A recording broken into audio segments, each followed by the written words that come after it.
ఇలాంటి యథార్థమైనటువంటి ప్రార్థన నువ్వు చేయకోకుండా నువ్వెంత భక్తిని ప్రదర్శించినప్పటికీ, ఎంత ప్రార్థనలు చేసినప్పటికీ కూడా నీ లోపల ఒరిజినాలిటీ అనేది మార్చబడుకోకుండా, దేవా నా ప్రార్థన ఆలకించి నాకు చెవి యొగ్గమంటే ఎందుకు ఆలకిస్తాడు ఆయన?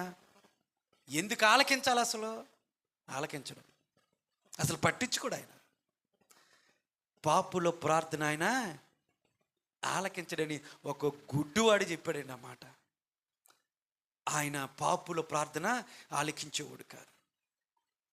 నువ్వు పాపములో ఉండి యథార్థవంతంగా నీ పాపాన్ని ఒప్పుకుంటే ఆలకిస్తాడు. నిజమైనటువంటి దేవుడు నీవే ప్రభా, నేను పాపంలో ఉన్నాను, నా పాపాన్ని కడిగే ప్రభా, పవిత్రపరచు అంటే దేవుడు ఆలకిస్తాడు. అలా కాకుండా పాపం చేస్తానే నువ్వు ప్రార్థన చేసి నీ పాపానికి దేవుడు సహాయం చేయాలి, కృప జీవించు ప్రభ అంటే ఆ ప్రార్థన దేవుడు ఆలకించడు. నేర్చుకుందాం. ప్రభువా చెవి యొగ్గు,